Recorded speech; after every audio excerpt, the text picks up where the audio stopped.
We're here in the Walker garage to provide a few tips on the proper ways to cut and install flex pipe. Walker flex pipe is sold in a variety of popular diameters, lengths, and materials. Sizes range from 1 inch to 6 inches in diameter, and pre-cut lengths are 12, 18, 24, 36, and 48 inches. Bulk lengths come in 6, 10, and 25 feet. Flex is offered in galvanized for use up to 600 degrees Fahrenheit. Aluminized is offered for use up to 1200 degrees Fahrenheit, and stainless steel for prolonged high-temperature operation. Walker FlexLock construction provides a leak-free application while maintaining a highly flexible tube design. Walker's design uses an extension compression ratio of at least 20%, which makes it easier to install. In this example, we'll be replacing the flex pipe that connects the intermediate pipe to the muffler support elbow at the rear of the cab of a Class 8 semi-truck. We'll start by measuring the existing flex pipe. Measure the distance from the intermediate pipe to the elbow. On some applications, it's important to make sure you allow for travel in the cab suspension. To do this, we'll disconnect the air leveling valve and manually force it through full extension and compression.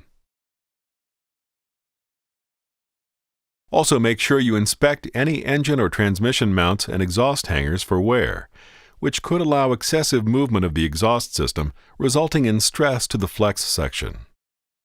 Also, make sure that you add 6 inches to the overall length to allow for 3-inch overlap at each connection. When comparing the new pipe to the pipe you're replacing, make sure both parts are fully extended.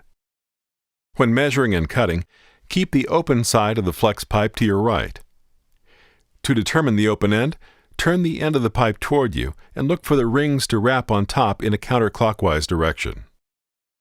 You'll be cutting to the left, allowing you to cut through the closed section of pipe. Now that we have our measurement, we're ready to cut the pipe. Prior to cutting, Walker recommends that you wrap the area to be cut with duct tape.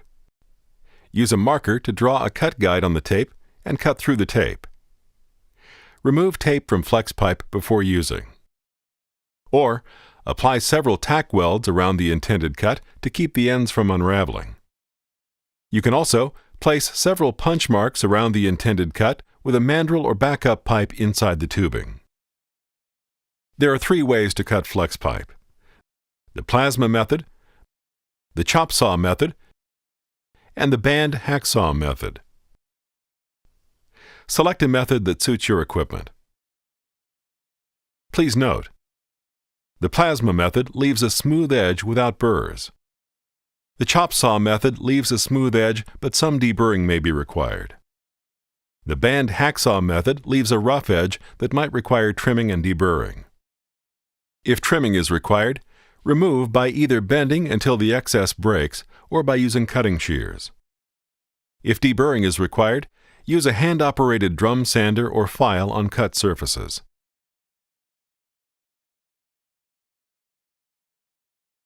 For optimal installation, install tubing in its natural lie state midway between fully compressed and fully extended. This provides the most workable range and the longest service life of the installed flex tubing. To determine natural lie, fully compress the flex pipe. Next, bend the tube as much as possible against the edge of the workbench. Now push the entire tube against the table until straight to reach its half extension or natural lie. Keep in mind these tips while installing the flex pipe. Use stainless steel in high heat areas, for example near the turbo outlet. Avoid severe angles. Flex pipe is not intended to replace elbows. Lastly, lap joint Walker mega clamps should be used for flex pipe connections. The pipe is now properly cut and ready to be installed. That's it. A few simple tips to help you prevent issues with your next flex pipe installation.